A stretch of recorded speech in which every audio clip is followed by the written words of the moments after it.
안녕하세요. 크립토TV입니다. 이번 시간에는 이더리움이 4조 원이 넘게 거래소를 빠져나갔다라는 또 소식이 있습니다. 한번 살펴보시죠. 그 전에요. 6월 4일자인데요. 미래 에셋 자산 운용에 미국 계열사 글로벌 X라고 하는 회사가 있습니다. 근데 이 미국에 있는 회사가 유럽에서도 지금 코인을 팔고 있습니다.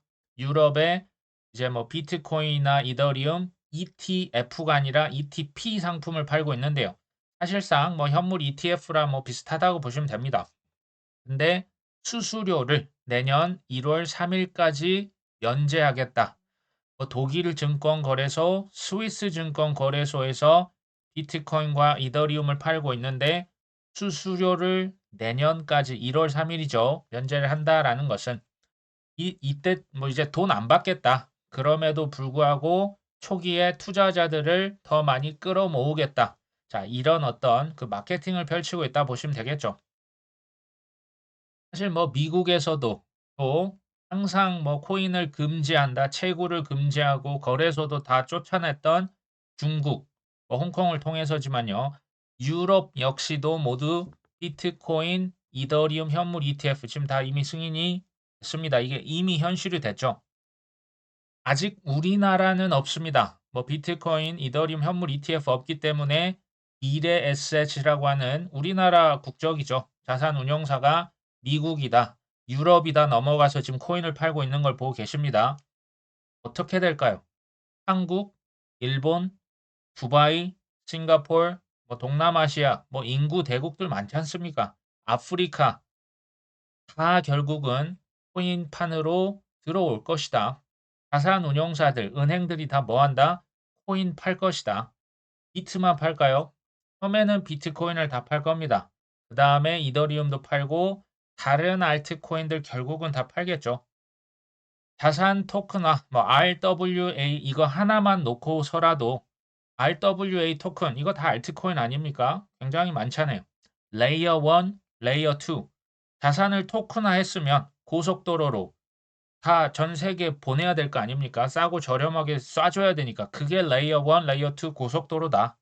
디파이 형태를 빌려서 이제 호환도 시키고 환전도 시키고 송금도 하고 결제도 하고 이게 다 뭐다? 이거 비트코인만으로는 다 불가능합니다. 이게 바로 알트코인이다. 알트코인이 쓸모없고 뭐 비트만 최고다. 저는 뭐 그렇게 생각하진 않습니다. 단 이건 있죠. 나중에 시중은행, 우리나라 우리은행, 농협, 뭐 하나은행 창구에 가시면 이제 그 직원분들이 그 펀드 지금은 그 펀드를 판매할 수 있는 자격증이 있으면 그게 그 직원분 앞에 이렇게 놓여 있는 거 아십니까? 그 자격증이 있는 사람만 그 펀드를 팔 수가 있거든요. 나중에 코인도 ETF 형태로 판다 안 판다? 펀드 형태 만들어서 묶어서 팔고 섞어서 팔고 한다 안 한다? 한다. 할 것이다. 하지만 제가 말씀드릴 수 있는 것은 그땐 이미 늦을 것이다입니다. 그때 비트코인, 이더리움 가격 지금과 대비해서 아주 많이 올라가 있을 가능성은 없다. 저는 지금도 나쁘지 않다라고 봅니다. 비트, 이더도 그렇지만요. 특히 이제 상대적으로 저평가된 우량 알트코인들 너무나 많죠. 뭐 블랙락에서 뭐 15차선 고속도로, 뭐 USDC다, 테더다, 이미 뭐 구글 클라우드다 선택을 받은 그런 알트코인들 많지 않습니까? 이제 미국 뭐 3분기부터 미국의 재무부는 재무부대로, 연준은 연준대로 유동성을 더 높여줄 겁니다. 그동안 이제 긴축 정책을 했잖아요. 수도꼭지를 이제 계속 이렇게 물을 흡수를 했다가 다시 이제 물꼬를 서서히 다시 틀겠죠. 왜요? 4분기에 선거가 있습니다. 그 전에 돈을 다시 풀 것이다. 호주에서요. 첫 번째로 비트코인 현물 ETF를 우리가 최초다라고 이제 발행을 하겠다라면서 이제 발행하면 뭐합니까? 이제 투자자들에게 팔아야 그 수수료를 벌겠죠. 그러니까 광고를 게재했다라고 하는데요. 비트코인도 이거 기억나십니까? 비트코인 현물 ETF 광고를 하겠다라면서 비트와이즈, 뭐 블랙록, 뭐 바네크 이런 회사들이 자기 쪽으로 오시면 뭐 수수료도 깎아드리고 뭐 여러 가지 뭐 이렇게 홍보 마케팅을 많이 했었지 않습니까? 이건 어쩔 수가 없어요. 이게 상품을 팔아야 되기 때문에 무조건 광고 마케팅을 할 수밖에 없다. 블룸버그 애널리스트 에릭 발추너스가 이 방금 보셨던 이 모노크롬이라고 하는 회사에서 본인이 최초의 비트코인 현물 ETF라고 주장을 했는데 사실은 니들이 첫 번째가 아니다라고 지금 얘기를 한 겁니다.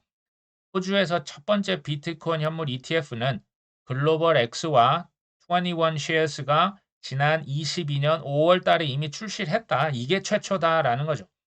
지금 이거 ETF 운용 자산의 규모는 약 7,200만 달러 정도 된다.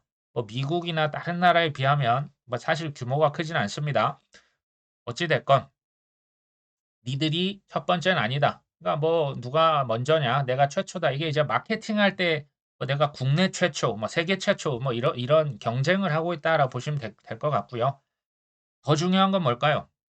말씀드렸다시피 전 세계의 모든 자산 운용사, 은행에서 지금 이제 뭐 팔 것이다. 무슨 마케팅 한다? 코인 마케팅을 본격적으로 실시를 이제 막 시작하고 있다라고 보시면 되겠죠. 물론 처음에는 비트코인 위주로 팔 겁니다. 지금 비트코인 뭐 사상 초유의 흥행 성적 이미 블락록에서 그 증명을 했지 않습니까? 근데 나중에는 어떻게 된다? 알트코인 뭐 이더리움 이미 뭐 된다 만다 온갖 퍼드가 쏟아졌지만 뭐 180도 뒤집었지 않습니까? 온갖 종류의 파생 상품 ETF 뭐 지수로도 만들어서 팔고 묶어서 팔고 섞어서 팔고 판매할 것이다. 이 판매가 다 수수료고 보관하는 거 다 수수료입니다. 이제 좀 시간이 지나면요. 뭐 모르겠습니다. 한 4년, 3년, 한 5년 지나서 우리은행 가고 농협 갔는데 은행 직원이 무슨 자격증 하나 이제 그 무슨 팍 잘 보이는데 놔두고 이제 우리 코인 ETF도 팝니다. 코인 펀드 팝니다. 그때 좀 더 편하게 살 수 있겠죠. 우리가 뭐 어렵게 뭐 거래소 해가지고 뭐 거래소 해킹도 된다 하던데 그 불안함이 아니라 새로운 걸 배우는 게 아니고 그냥 은행 창구 직원한테 비트코인 좀 뭐 한 100만 원어치 사주세요. 얼마나 편합니까? 보관도 뭐 은행에서 해준다는데 더 믿을 수 있지 않습니까? 스테이킹 이자요. 은행에서 나중에 이자까지도 다 지급할 겁니다. 얼마나 편합니까? 근데 아쉬운 게 뭘까요? 그때 비트코인이 5억이 될지, 10억이 되어 있을지, 15억까지 가 있을지, 뭐 이더리움도 1억이 되어 있을지 누가 압니까? 그 가격에 살 수 있다. 그러니까 이게 사실 그 뭐 리스크와 보상은 항상 이제 뭐 비례하는 경향이 있습니다. 확실하면 가격은 이미 높을 것이다. 오아시스라고 하는 이제 블록체인 게임 쪽인 것 같아요. 여기에서 게임 유저들을 잘 이렇게 뭐 그 게임 할 때 사람들이 보통 이제 돈을 막 아이템 사고 쓰지 않습니까? 이것을 혁신해야 된다. 바꿔줘야 된다. 자산으로 왔다 갔다 할 수 있는 그러니까 자산 전환의 개념으로 갈 필요가 있다. 이제 게임 분야가 계속 뭐 그 포텐셜이 높다라고 얘기는 하는데요. 실제로 아직도 신규 게임들의 매출은 블록체인 게임 다 아직도 부진하고요. 10대 인기 게임의 순위는 10년째 변함이 없다. 웹3 게임, 블록체인 게임 아직 인기 없다라는 얘기입니다. 자, 이것을 타개하기 위해서 이제 그 시간과 돈을 소비해서 자산으로 전환하는 것이 골자다. 이게 조금 뭐 어려우실 수 있는데요. 그러니까 이제 자산 전환은 뭐냐면요. 지금 예를 들면 우리가 네이버 안에서 쓰는 네이버 페이 거기서 있는 포인트를 쿠팡에서 물건 살 때 쓸 수 있습니까? 아니죠. 쿠팡은 쿠팡머니가 있어요. 배달의 민족에서는 그 안에서 쓰는 돈이 각각 다 따로따로 있는 거죠. 앱을 다 따로따로 하고 인증 다 따로따로 하고 결제 다 따로따로 합니다. 이게 지금 현재 버전이라 보시면 됩니다. 근데 자산이 전환이 된다라는 건요. 네이버에서 쓰는 그 머니를 그냥 쿠팡으로 옮길 수가 있습니다. 쿠팡에서 썼던 그 머니를 그냥 K뱅크로 바로바로 그냥 버튼 몇 개로 옮길 수가 있죠. 그게 업비트 가서 코인으로 해서 그 코인으로 미국에 있는 우리 형제 자매에게 그냥 코인으로 싸버릴 수도 있습니다. 코인이 뭐 CBDC가 스테이블 코인이 왔다 갔다 이런 어떤 그 앱의 구애를 받지 않겠다. 자, 이것을 사실 가장 그 눈독 들이고 있는 기업이 바로 일론 머스크가 이끌고 있는 트위터입니다. 그냥 everything 앱을 만들겠다는 게 뭐 그런 거라 보시면 되는데요. 게임하니까 생각나는 것은 뭐 대표적인 프로젝트들 사실 있죠. 이뮤터블 X, 뭐 빔이라고 하는 거 얼마 전에 업비트에 상장이 됐었죠. 뭐 갈라라고 하는 코인도 있습니다. 이게 뭐 대표적인 프로젝트라 보시면 되는데 얼마 전에 이제 빗썸에서 갈라가 이제 뭐 상폐가 된다 하더라. 뭐 이런 얘기가 들립니다. 근데 이제 저는 뭐 갈라를 좋게 보고 뭐 예전부터 좀 일부 뭐 그렇게 많진 않습니다. 소액을 보유를 했었는데요. 이게 상폐가 된다는 게 이게 만약 좀 이제 불안하시다면 저 같으면 뭐 다른 거래소로 옮겨 놓거나 아니면 그냥 이거 팔고요. 다른 저평가된 코인들 좋은 코인들 지금 널려 있거든요. 그 코인으로 그냥 갈아타는 것도 전 나쁘지 않겠다. 근데 이제 갈아타기를 하실 때는 이제 좀 코인 개수가 일단 좀 너무 많다. 그러면 조금 코인 그 가짓수를 줄일 필요도 있어요. 근데 이제 수익률이 예를 들어 뭐 마이너스 78%인데 뭐 마이너스 80%거기서 거기다 하면요. 결국 뭐 갈아타며 뭐 큰 제가 볼 때는 그 이상은 없거든요.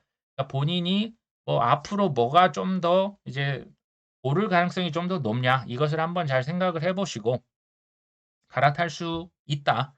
그리고 순간적으로 뭐 예를 들면 그 업비트 상장이 돼서요. 제가 들고 있던 제가 그 빔이라고 하는 그 게임 코인이 사실 해외 거래소에 있었는데 그거 업비트에 상장한다 하고 해서 그냥 저는 좀 일부 정리를 했습니다.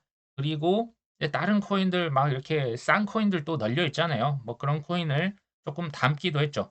이렇게 순간 폭등하면요. 뭐 좀 팔아서 다른 걸 사셔도 되고 근데 이거는 사실은 선택입니다. 그러니까 갈아타기 같은 거는 제가 이제 뭐 상패가 되면 어떡합니까? 그 구독자 한 분께서 질문을 남겨주셨던 게 기억이 나서 말씀을 드리고요.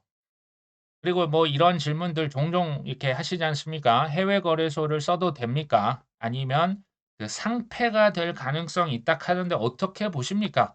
뭐 땡땡 코인이 뭐 소송을 당했다던데요. 뭐 해킹 당했다는데요.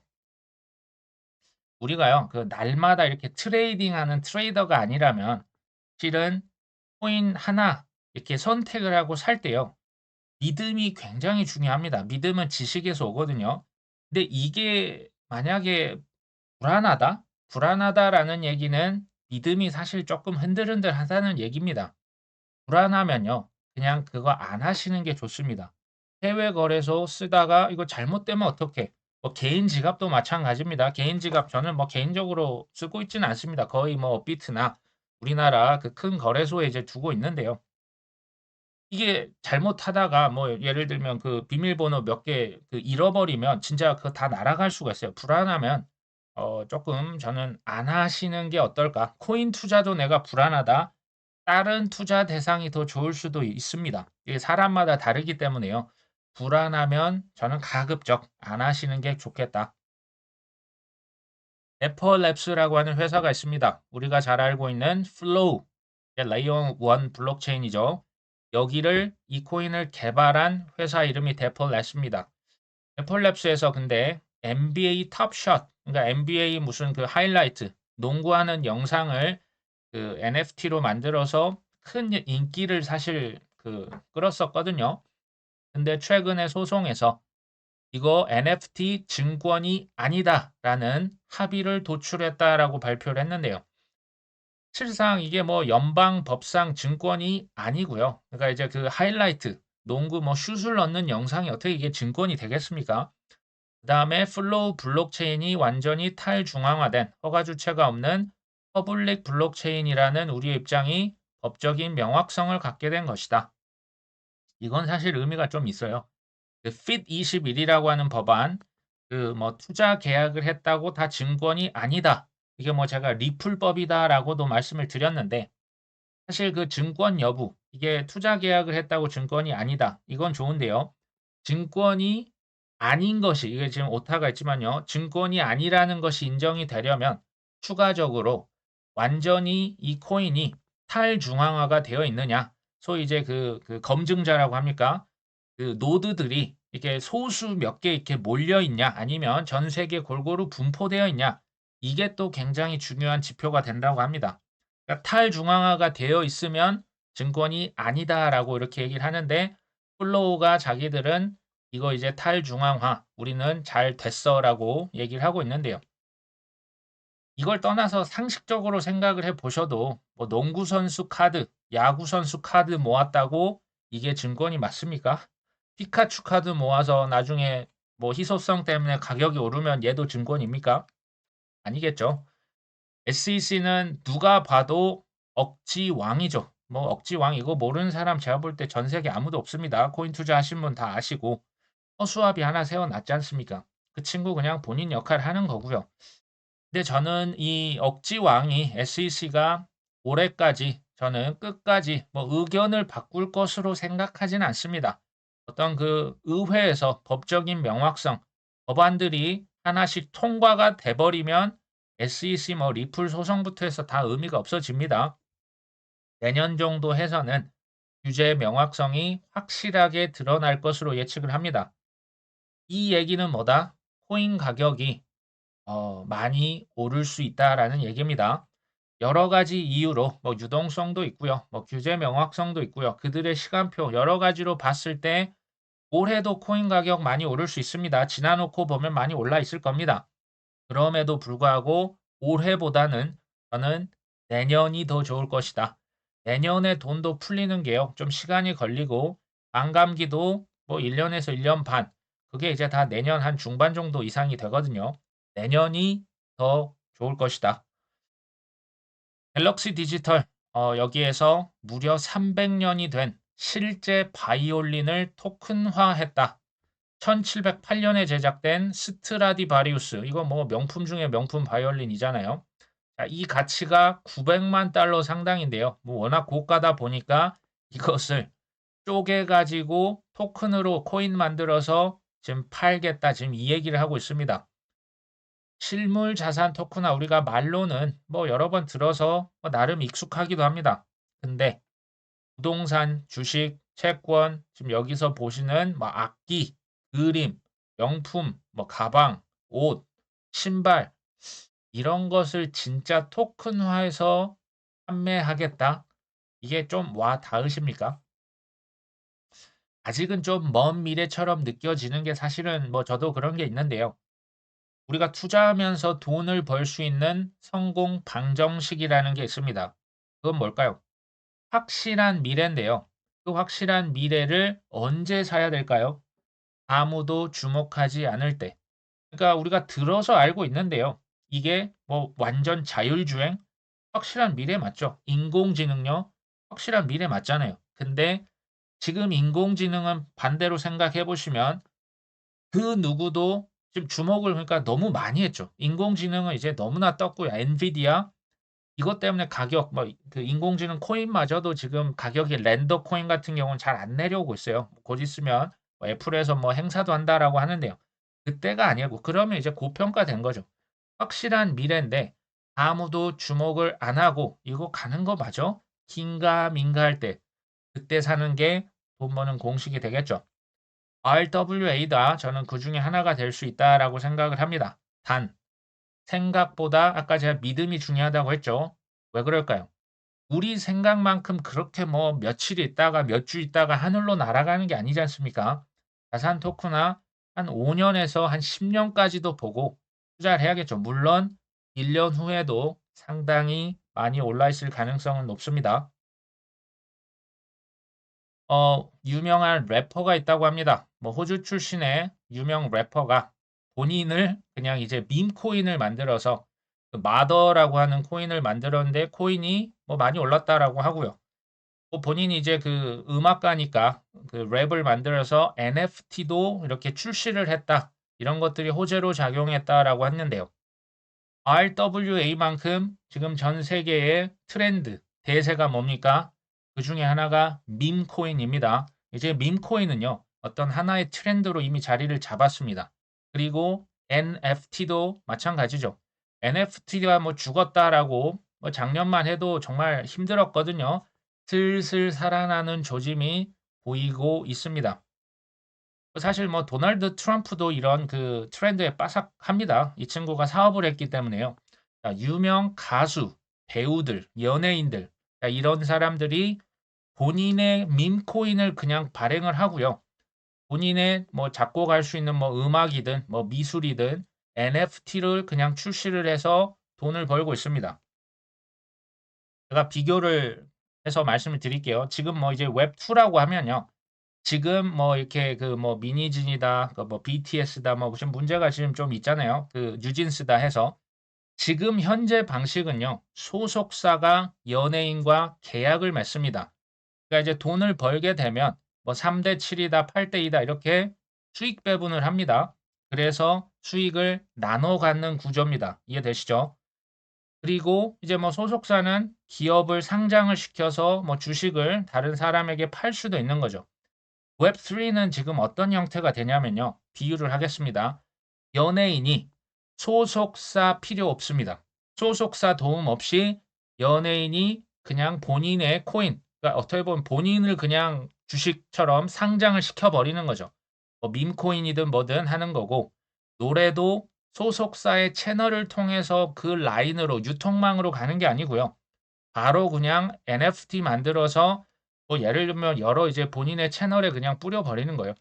그러니까 본인을 좋아하는 본인의 어떤 웹사이트를 만들 수가 있고요. 본인의 유통망을 만들어서 어떻게 보면 지금 이 유튜브도 좀 웹3에 가깝다라고 보시면 되겠죠. 그러면요. 연예인이 소속사가 필요 없고 그 돈을 다 가져갈 수가 있습니다. 100% 거의 100% 가까이 가져갈 수가 있죠. 웹3는요. 연예인이나 팬 모두에게 직접적인 이익이 됩니다. 당연히 미래는 웹2 중간에 소속사, 뭐 빅테크 플랫폼 필요가 없는 겁니다. 이쪽으로 방향성이 갈 수밖에 없겠죠. 웹3도 그렇고요. AI, 인공지능도 여기에서 당연히 필수적인 게 뭐다? 코인입니다. 그 코인은 블록체인이라고 하는 고속도로를 타고 왔다 갔다 할 수가 있는 거죠. 둘 다 필수적이다. 여기에서 핵심은 뭡니까? 중개자가 필요 없는 겁니다. 중개자는 바로 열고 닫고 사람입니다. 점점 이제 사람이 필요 없는 시대가 되고 있는 거죠. 지금 뭐 이제 키오스크도 있고요. 지금 뭐 사람이 뭐 이제 뭐 청소해주는 로봇도 나오고 빨래 개는 로봇도 나오지 않습니까? 점점 뭐 그렇게 흘러가겠죠. 그러려면요. 스스로 인공지능들이 로봇들이 결제를 해야 되지 않습니까? 그때 코인으로 결제를 하겠죠. 뭐 스테이블 코인도 코인입니다. 이 차트를 한번 보시면요. 이더리움이 중앙화된 그 거래소에서 엄청나게 많은 그 이더리움이 빠져나갔다. 정확히는요. 지난 8일간 약 80만 개가 거래소를 빠져나갔다. 지금 보이시죠? 여기에 마이너스가 80만 개의 이더리움이 나갔다. 이게 이제 무슨 말이냐면요. 누군가가 이더리움을 대량 매수를 해서 자기 지갑으로 뺐다라는 얘기입니다. 이거 이제 기사가 이렇게 나왔는데요. 정확히 30억 달러. 이게 우리 돈으로 대략 4조 원이 넘는 엄청 큰 돈이죠. 이더리움 80만 개가 외부로 빠져나갔다. 자, 지금 SEC가요. 그 이더리움 현물 ETF 19B-4를 뭐 승인을 했죠. 그 다음에 기관 혹은 개인 누가 지금 뺐는지는 모릅니다. 근데 누군가 대량으로 이더리움을 출금하고 있다. 누군진 모르지만 이 같은 현상은 지난 1월 달 비트코인 현물 ETF 승인 당시에도 관측이 된 바가 있다. 똑같은 현상이 지금 이더리움에서도 벌어지고 있다. 자, 따라서 이더리움 현물 ETF 최종 승인 이후에 가격 상승을 전망한 큰손 트레이더일 수도 있고요. 아니면 ETF 출시 준비 작업 중인 기관들이 최소한 이더리움을 사놔야 이걸 팔 거 아닙니까? 그런 기관들일 수도 있다. 그러면서 중기적으로 이제 그 이더리움 가격에 긍정적인 영향을 미칠 것이다. 왜 중기적이라고 했을까요? 단기적으로는 이더리움 가격 조금 올라갈 가능성도 있고요. 그냥 별 재미없이 그냥 조정받을 가능성도 있습니다. 자, 소문에 사서 뉴스에 팔라. 비트코인 현물 ETF가 딱 승인됐을 때 거의 한 달간 조정받았던 거 기억나십니까? 가격이 올랐던 건 그 1월 10일 이전, 뭐 거의 작년 6개월부터 꾸준히 상승을 했었죠. 이런 게 이더리움에서도 나올 수 있다. 이제 온체인 분석을 해봤더니 이거 큰 손이거나 아니면 이더리움 현물 ETF 판매 기관들 블랙락이고요. 이게 피델리티고요. 뭐 그 프랭클린 템플턴 이런 데서 "이더리움 산 거 아니야?"라는 지금 의혹을 제기하는 거죠. 중기적, 뭐 중장기적으로는요. 이더리움 현물 ETF를 판매한다. 당연히 누군가 사면 가격이 어떻게 될까요? 당연히 오를 수 있습니다. 단기적으로는 출렁출렁하면 뭐 좀 더 쟁여놓으면 되겠죠. 우리 입장에서는 뭐 그렇게 큰 뭐 걱정거리는 아니다. 6월 4일자 저스틴 선, 이 친구가 1.8만 이더리움으로 3종의 LRTPT 토큰을 샀다. 이게 좀 어려운데요. 쉽게 말하면 그 이제 그 디파이 이거 사가지고 그 디파이로 이자를 받는 코인들을 그냥 샀다. 이렇게 보시면 됩니다. 근데 이제 연 수익률이 생각보다 세죠. 거의 한 20%가 되고요. 6월 4일 정도에 샀는데 지금 6월 27일 뭐 한 20 며칠 만에 만기가 도래하면 220 이더리움의 수익을 거둘 것으로 예상된다. 사실 뭐 저스틴 선은 작년 말부터 이더리움을 3조 원이 넘게 계속 그냥 뭉텅이로 샀었죠. 이게 이제 제가 저번에 말씀을 드렸죠. 이 친구는 이더리움 현물 ETF가 될 거라고 저는 확신을 했던 것 같습니다. 이더리움 뭐 그중에 몇 개만 빼서 디파이에 그러니까 보내놓은 겁니다. 왜? 이자 수익을 받기 위해서요. 220.7 이더리움. 이게 지금요. 한 달이 안 되는 기간이거든요. 근데 한 달도 안 됐는데 한화 이제 해보니까요. 현재 기준 11억 5천만 원이 조금 넘는 돈입니다. 이거 그냥 맡기기만 해도 이자로 하고 있다라는 얘기가 되겠죠. 우리 구독자분들도요. 뭐 저희들 포함해서 내년 언젠가 비트 이더는 뭐 10배, 20배는 어려울 수 있습니다. 근데 우리가 생각하는 뭐 라지캡 알트코인도요. 한 10배, 20배 정말 뭐 이렇게 많이 올라주면 저가를 잘 잡았다면 30배까지도 가능할 수 있다라고 보거든요. 이제 그 우리가 은퇴를 할 때 첫 번째가 저는 시세 차익이라고 말씀을 드린 바가 있습니다. 처음에는 시세 차익, 그 다음에는 자산을 이렇게 그 분배하고 그 자산에서 현금을 창출시켜야 노후가 보장될 것이다. 그러면요, 뭐 이제 그 내년 어느 시점에 잘 빠져나오셔야겠죠. 그리고 나서 그 수익금 중에서 일부를 이런 좀 이제 사실 지금 저스틴 써니 산 건 이건 디파이 상품이에요. 제가 볼 땐 조금 위험할 수가 있고요. 우리 특히 이제 연세가 있으신 분들은 쉽게 지금 업비트 스테이킹 같은 걸 그냥 이용을 하시면 좋겠다. 그리고 지금은 업비트잖아요. 나중에 우리나라 시중 은행에서 이거 할까요, 안 할까요? 스테이킹 서비스 지금 해외 그 스탠다드 차터든 이미 하고 있거든요. 이런 스테이킹을 은행에다 맡겨놓고 이자를 가져가시면 어떨까? 스테이킹 장점, 뭐 제가 계속 말씀을 드리지만요. 이거는 사실 뭐 그 우리가 1년 은행 이자 받으려면 1년 만기, 2년 만기 있지 않습니까? 그런 만기가 없습니다. 언제든지 찾을 수가 있습니다. 이자만큼만 이렇게 딱 빼서 다시 뭐 현금화해서 생활비에 쓰실 수 있는데 단 언스테이킹 할 때 뭐 빠른 거는 몇 시간에도 언스테이킹이 되지만 보통 한 2, 3일에서 많게는 한 일주일, 심지어 22일 걸리는 코스모스 같은 코인도 있습니다. 언스테이킹을 좀 미리 그 이제 그 언스테이킹은 미리 걸어놔야 된다. 이건 좀 단점이 되겠죠. 그 다음에 코인 스테이킹은 추가적인 나의 어떤 노력이 필요가 없습니다. 부동산 그 세입자 내가 직접 상대해야 됩니까? 부동산 뭐 이거 계약할 때마다 복비가 나가고요. 뭐 이제 고장나면 수리비 수리해줘야죠. 취등록세. 물론 코인 스테이킹도 어느 시점부터는 이자를 그 세금을 내긴 낼 겁니다. 하지만 부동산이나 다른 자산에 비해서는 세금이 저는 더 적지 않겠냐. 이더리움은 3%, 뭐 솔라나는 6.8%, 코스모스는 무려 16.5%를 줍니다. 근데 이제요, 이 퍼센티지가 높다는 얘기는요, 그만큼 코인을 더 많이 발행을 한다라고 보시면 됩니다. 근데 이제 코스모스는 저는 뭐 그 이상한 코인이라는 생각은 안 드는데 이게 불안하시면 뭐 솔라나도 충분히 좋은 코인이고요. 이자도 많이 줍니다. 근데 이 이자는요, 어디서 주냐? 그러니까 비트코인은 이걸 채굴을 한다고 하지 않습니까? 채굴을 하면 누군가 이제 뭐 중앙화된 어떤 객체가 없기 때문에요. 거래 장부를 누군가 정리를 해줘야 됩니다. 그게 채굴이다. 그에 대한 보상으로 비트코인 주죠. POS 이런 이더리움, 솔라나, 코스모스는 뭐 폴리곤 이런 그 POS 코인들은 그 지분 증명이라고 해서 그냥 가지고만 있고 노드에 이제 그 검증 역할 이렇게 맡겨만 놓으면 그에 대한 대가로 이제 주는 거고요.